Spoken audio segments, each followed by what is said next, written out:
It's Wednesday the 17th. It's St. Patty's Day. Let's start off with our daily pledge.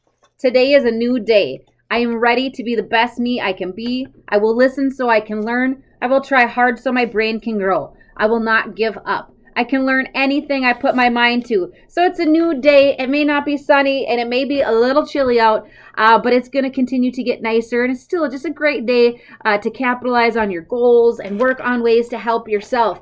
Where are you at on a scale of 1 to 10 every day doing your check-in? Make sure that you are figuring out where you're at and what you need to do to help yourself either stay where you're at or improve your symptoms and to feel better and to get more motivated. And so now this week we kind of have been talking about, yesterday we talked about self-harm and we're just talking about getting motivated. And I said today we're going to go over a crisis plan. Now, what's interesting about mental health is that it's so important. Not many people know that you have the same ability. For instance, people have a healthcare directive and they have a plan of how they'd like to be cared for. Mental health has the same thing, and you should have one. You should have something laid out that talks about who your supports are, what kind of medication you're willing to take or not to take, what to do in a crisis situation, and so forth. And everybody in your team or your support system should have a copy of that, so that if something were to happen, you ended up hospitalized, or you weren't doing well, they would know how to proceed. They would know what your rights are, what your wishes are, and they could follow through with that. So let me back up a second, because I printed off some jokes today, and so I think we all need a good laugh. I haven't done this in a long time. These are some St. Patty's Day jokes, okay? The first one is, what's Irish and stays out all night? Patio furniture. Oh, Patty, I get it. What's Irish and stays out all night? Patio furniture. Oh my gosh. How can you tell if an Irishman is having a good time? He's doubling over. What do you get when two leprechauns have a conversation? A lot of small talk, because they're just little guys. Where would you find a leprechaun baseball team? In a little league. What does a leprechaun call a happy man wearing green? A jolly green giant. Why do people wear shamrocks on St. Patrick's Day? Because regular rocks are too heavy. Knock, knock. Who's there? Irish. Irish who? I wish you a happy St. Patty's Day. Oh, they're cute little Irishmen and the little hats on there. Okay. So part of being able to put together a crisis plan is being able to identify what are your triggers, what is happening, when are your symptoms getting worse, and what are you going to do about that? So something that I printed off is, it's called when things are getting worse, when things are breaking down. These are some things that you should have written down on a piece of paper so you can keep track of for yourself. You need to be able to know what your triggers are, what your warning signs are, and when you're going to implement your crisis plan, okay? And we'll get to that. So here are some signs they say. These are just examples. Now, everybody's different, and you may experience something different than maybe your neighbor or your friend or whomever is doing this. However, here are some things that they say to watch for when you are unable to sleep or you're sleeping all the time, avoiding eating, wanting to be totally alone, racing thoughts, substance abuse, inability to slow down, bizarre behaviors, sitting and staring. You don't care anymore. You feel agitated. You're having incredible fatigue, like you can just never stay awake. You stop taking your medication. You feel like crawling out of your skin. You're so restless and anxious, you just want to crawl out of your skin. You're not being aware of your surroundings. You're starting to have panic attacks. You're obsessed with negative thoughts. If it's just letting them sit there and spin and spiral, okay? Seeing things that others don't see. Feeling very oversensitive or fragile. Irrational responses to events and actions of others. If you're freaking out on people and that's not normally you, this is a sign to watch for. Thoughts of self-harm or suicidal thoughts. Spending excessive amounts of money. Hearing voices. Chain smoking. Paranoia. Cannot complete a task. Cannot begin a project. Feeling overwhelmed and crying all day. So those are just some of the things that they say should be on your list to watch and pay attention to, because it's important. That is a sign that your mental health is not well, that things are starting to unravel, that people around you should maybe spring into action to support you, or your crisis plan needs to take effect, okay? Something to be mindful of. So we may know that these are the symptoms that start to happen to us when we're not well. But sometimes we also have to pay attention to triggers, okay? When I think about the fact that 1 year ago today, I had wrote it on Facebook, 1 year ago today, we started closing things down. And so that's a trigger for people. They start to experience anxiety. It's kind of like PTSD, the day the world turned upside down and never came back. And so there are triggers. And so here's an example of a list of triggers they say to watch for. If these triggers are coming or they're happening, then you might start to experience these symptoms. It all plays a role, okay? It's kind of like it's a process. So here are some triggers. They say anniversary dates, work stress, excessive stress, relationships ending, spending too much time alone, holidays, families getting together. Getting together with families can be very stressful. Being judged or criticized, being teased or put down, being overtired, being left out, self-blame, physical illness. When you are sick, people start to unravel a little bit. Self-blame, financial problems.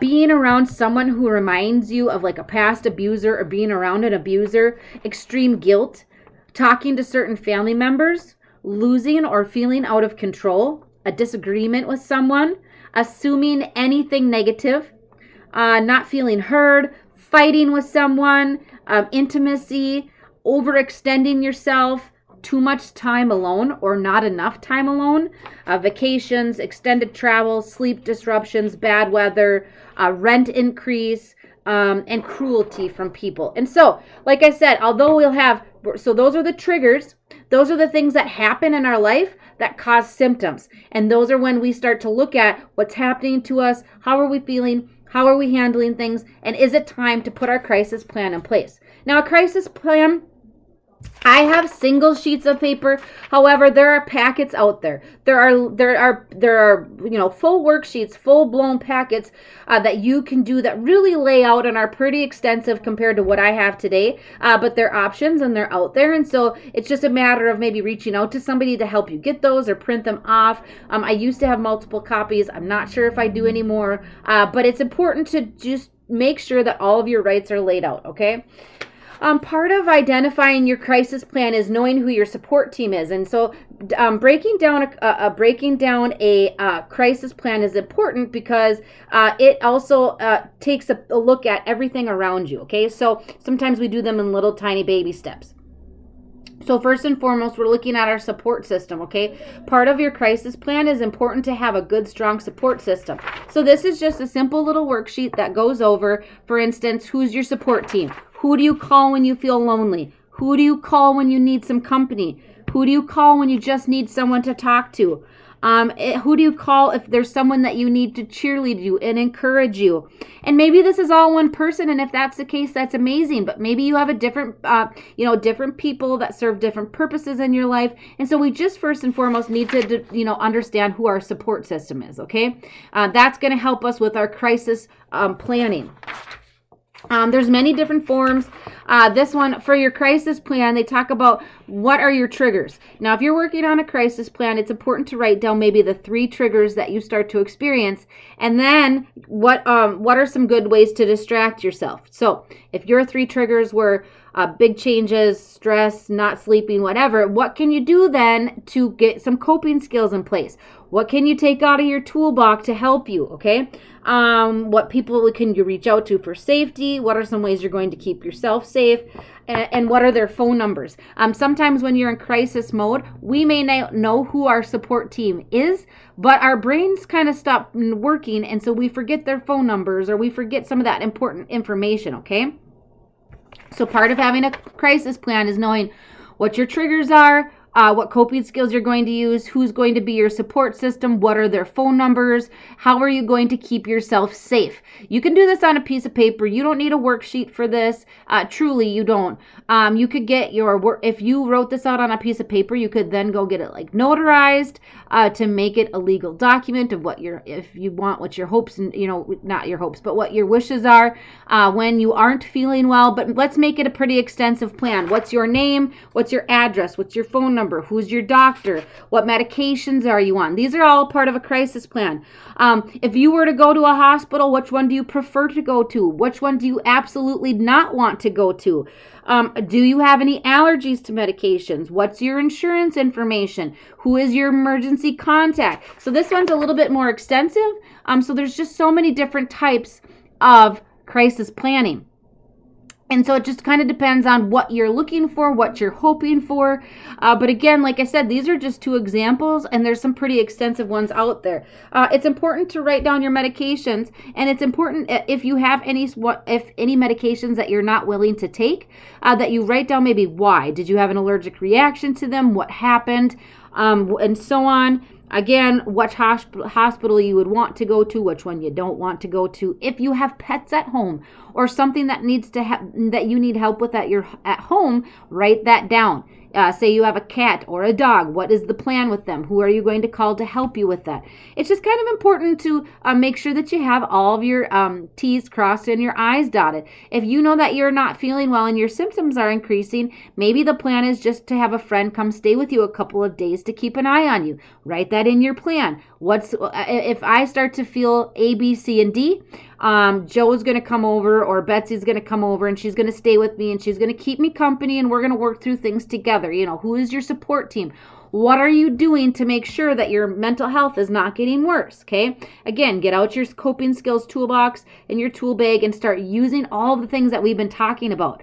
And another week or two, it's been 1 year since we've been talking about ways to just keep ourselves well, continue to work through this virus and just the changes in the world, and we're doing it, and we're doing awesome. But just don't forget about your toolbox along the way. So this is your challenge over the next few days and over the weekend. Start writing down your own crisis plan. Like I said, you don't need a worksheet.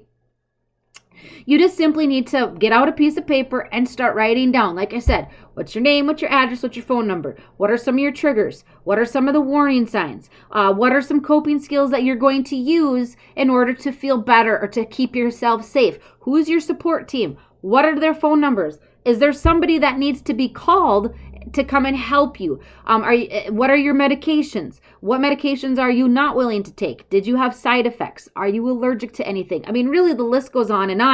And so if you need more information on that, please reach out to either your case manager or your arms worker, or maybe just go on the internet and start Googling mental health crisis plans, and you're going to get a whole array of options that maybe will work better for you, and maybe you can even print them off, okay? So that's your goal. Start working on a crisis plan, put some things together, and really just make it an opportunity to lay out what it is that you want, don't want, hopes, dreams, wishes, support team, whatever it may be.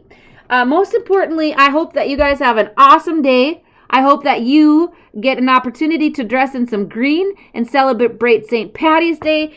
It's just kind of about enjoying the day. We didn't really get to do that last year, so let's really try to make it a fun time. It's going to be beautiful out the rest of the week. Go for a walk. Make sure you're getting your 3 meals a day. Make sure you're getting sleep. Make sure you're taking care of yourself and working on your crisis plan, because it's important. It's important to know that if you aren't well, things are going to be taken care of around you, and you're going to have the proper support team. So happy St. Patty's Day. Enjoy the rest of your day, and I will see you next week.